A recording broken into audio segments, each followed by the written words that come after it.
Right now, the United States has entered a zone that no president, no court, and no Congress has ever stepped into before.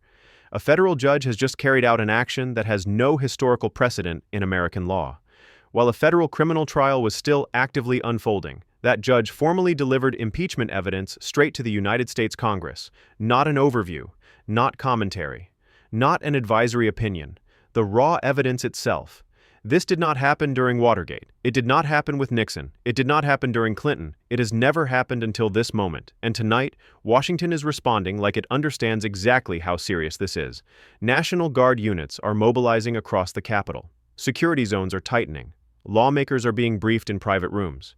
And the political system is moving at emergency velocity. This is not political theater. This is not cable news hype. This is a constitutional framework activating under extreme pressure. Just hours before this unprecedented judicial transmission, something else occurred that stunned even longtime court observers. Federal marshals physically removed Donald Trump's entire legal team from a federal courtroom in front of cameras for perjury. Let that register. Not misconduct, not a procedural violation. Perjury under oath. And instead of simply proceeding with the trial, the judge escalated. He made a decision that instantly destroyed the timelines presidents have depended on for generations. Delay no longer exists. Stalling no longer works. The clock is now controlled by the judiciary, not by politics. If you are wondering why tonight feels fundamentally different, this is why. Because when a federal judge sends impeachment evidence to Congress while a trial is still live, it sends a single, unmistakable message. The conduct is so severe that the separation of powers can no longer contain it, and this is only the first move. Over the next 72 hours, Congress will be compelled to act. Political alliances will splinter. Evidence will surface. Pressure will intensify on institutions that rarely face moments this raw. Stay with me, because what you're about to hear explains why impeachment is no longer speculative, why Washington is preparing for instability, and why the next 3 days may permanently reshape the presidency. And before we go any further, make sure you're subscribed. This story is moving fast. It's escalating by the hour, and it will not slow down. What happened inside that federal courtroom was not disorder. It was not chaos. It was control. And that distinction matters because when federal marshals moved toward Donald Trump's legal team, it was not spontaneous. It was the final step in a process that had already reached its breaking point. The judge had issued warnings. The court record shows it repeatedly. Under oath, Trump's attorneys denied the existence of specific emails again and again. Not once, not twice. 17 separate denials. They told the court those communications did not exist. They told the judge there was no record. They told the jury there was nothing to review. But the evidence already in the court's possession said otherwise. When the judge confronted the defense, there was no clarification, no correction, no attempt to retract. The false statements continued. At that moment, the trial didn't simply pause, it changed direction. The judge ruled that the defense had crossed from legal advocacy into criminal behavior. Perjury is not a mistake, it is a felony. And the order was issued. Federal marshals approached the defense table. They instructed Trump's attorneys to stand. They were escorted out of the courtroom, not discreetly, not behind closed doors, in full view of cameras, the jury, and the public. This was not symbolic. It was enforcement. And this is where the situation turns dangerous. Instead of appointing new counsel and resuming proceedings, the judge took an unprecedented step. He stopped. He evaluated, and he escalated. Because what the court was now dealing with was not just perjury, it was potential obstruction of justice connected directly to a sitting president. When lawyers lie under oath to protect a client, the court must determine whether those lies were directed, coordinated, or part of a broader attempt to undermine judicial authority. Those questions cannot be brushed aside. At that point, the courtroom stopped being just a trial venue. It became the ignition point for a constitutional confrontation. And this is critical to understand. Judges are trained to avoid politics at all costs. They escalate only when they believe the system itself is under threat. That threshold was crossed in that room. And if you think this ends with attorneys being removed, you're missing what comes next. Because once a court concludes that obstruction and perjury may be linked to executive authority, silence is no longer an option. Stay with me. The next decision the judge made changed everything.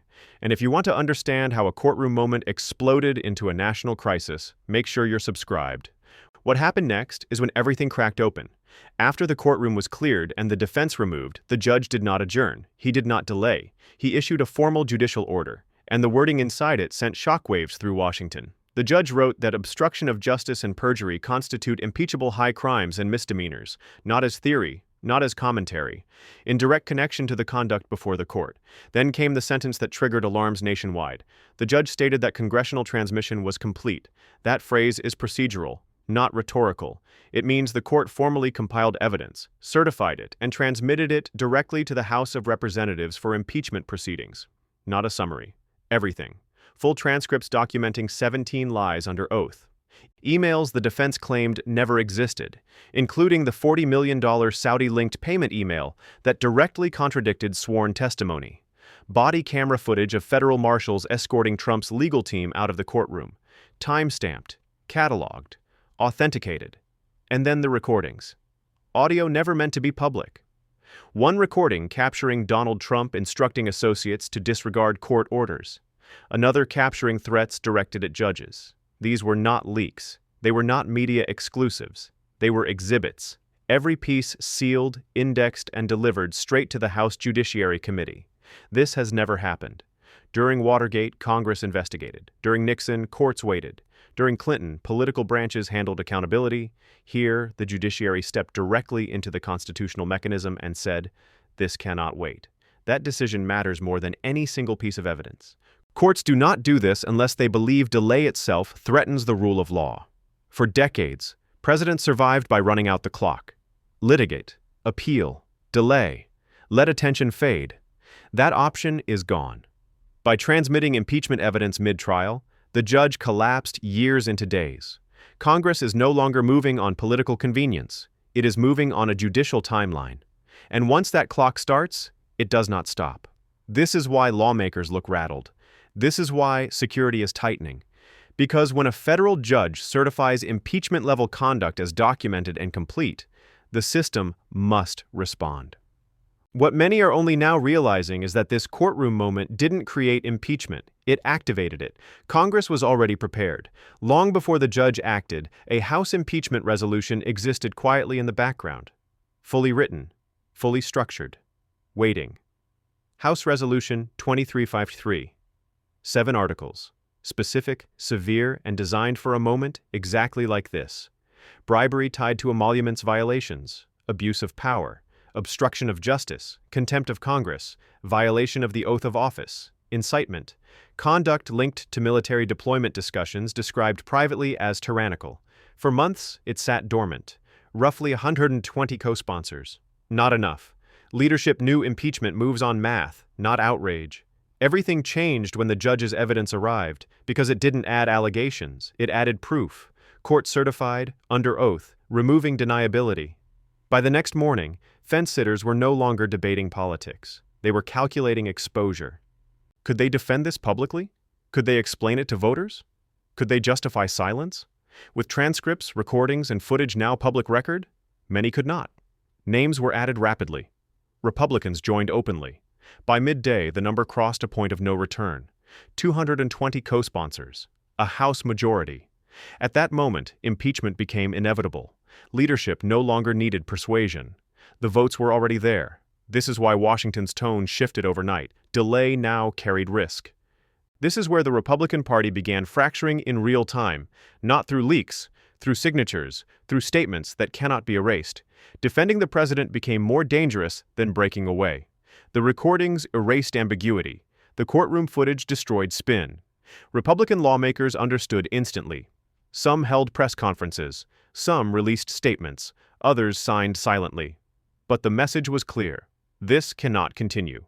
When a president's own party speaks this way, it signals fear. Fear of evidence, fear of association, fear of being the last defender of something collapsing. This is how loyalty breaks. Fast. Survival replaces ideology, and once defections begin, they don't reverse. As Congress moves, the president is doing the worst possible thing. He cannot stop talking. Since the referral, Trump has posted non-stop, rants, all caps, accusations, threats. This time, every post is evidence. Attacking judges under review is witness intimidation. Calling for resistance to Congress is incitement. Then came the post that triggered alarms, a threat of civil war if removed. That matters. Law enforcement treats that as a signal. That's why monitoring escalated. That's why security posture changed overnight. Trump is not defending himself. He is documenting exposure. Institutions see it. Plans are being made on the assumption escalation will continue. Washington is no longer normal. National Guard units are deployed. Barricades are up. Security layers are active. Officials are not responding to protests. They are responding to risk. January 6th is operational memory. Agencies know how fast rhetoric becomes action. That's why preparation is visible. This is deterrence, not panic. And this is not just impeachment. Multiple removal pathways are moving simultaneously. Impeachment, criminal prosecution, the 25th Amendment. None require Trump's consent. None pause for his behavior. These processes converge. That is why urgency has replaced patience. Everything now collapses into one number: 72 hours. A procedural rule has been triggered. Once activated, the vote cannot be delayed. The math is already there. Silence is now exposure. For Trump, time is no longer protection. It is pressure. When the House gavels in, it will not feel dramatic. It will feel unavoidable. Authority fractures. Power does not reassemble. Even without conviction, the presidency changes permanently. Governance becomes resistance. This is the end of an illusion. That power can outrun law. That consequences can always wait. The decision is no longer his. It belongs to the process. And once that process moves, history moves with it.